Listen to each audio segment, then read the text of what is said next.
హర్ష సాయి కేసులో ట్విస్ట్ల మీద ట్విస్ట్లు. హర్ష సాయికి సంబంధించి బాధితురాలు చేసిన కంప్లైంట్స్ చూస్తుంటే నిజంగానే చాలానే షాకింగ్ గా అనిపిస్తోంది. హర్ష సాయి మరి తను కేసు పెట్టినటువంటి యువతి ఎవరో కాదు, మిత్రా శర్మ.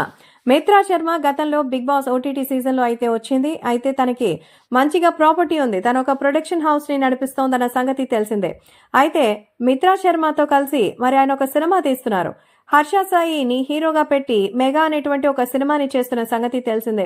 ఆ సినిమా హక్కులని అడిగినందుకే తన మీద మరి ఇప్పుడు కేసు పెడుతోందని, తనకున్నటువంటి పాపులారిటీతో సినిమాకి మంచి లాభాలు వస్తాయి కాబట్టి ఈ షేరింగ్ విషయంలోనే తను ఎన్నో రకాలుగా చాలానే కావాలని చేస్తోందంటూ హర్ష సాయి రివర్స్ లో అయితే తన మీద ఆరోపణలు చేశారు. కానీ అమ్మాయి పెట్టినటువంటి అట్రాసిటీ ఇది వచ్చి తనని న్యూడ్ వీడియోస్, తనకి సంబంధించిన కొన్ని ఫొటోస్ ని చూపించి బ్లాక్మెయిల్ చేస్తున్నారని, తనని 2 కోట్ల రూపాయలు తీసుకుని మోసం చేశారంటూ ఇలా అటు డబ్బుల పరంగాను అటు శారీరక పరంగాను తనని ఇబ్బందికి గురి చేసినట్టుగా మిత్రా కేసు పట్టింది. దీంట్లో ప్రస్తుతం తన లాయర్తోనే సంప్రదిస్తానని, తన గురించి అందరికీ తెలుసు కదా అని, మీ అందరికీ నా గురించి తెలుసు, నేను ఏ తప్పు చేయలేదు, నా లాయర్ తొందరలోనే వచ్చి కేసు గురించిన వివరాలు చెప్తారు అంటూ హర్ష సాయి చెప్పారు. ఆ లాయర్ కూడా అదే చెప్తున్నారు. డబ్బుల విషయంలోనే వాళ్ళిద్దరికీ చెడిందని, ఆ అమ్మాయి డబ్బుల కోసమే తనని వేధిస్తోందని, తను హీరో, తనే డైరెక్టర్, మరి అలాంటప్పుడు ఒక ప్రొడ్యూసర్గా తనకి రావాల్సినటువంటి లాభాలు తనకి ఇవ్వకుండా మొత్తానికి ఇబ్బందులకి గురి చేస్తోంది అంటూ చెప్తున్నారు.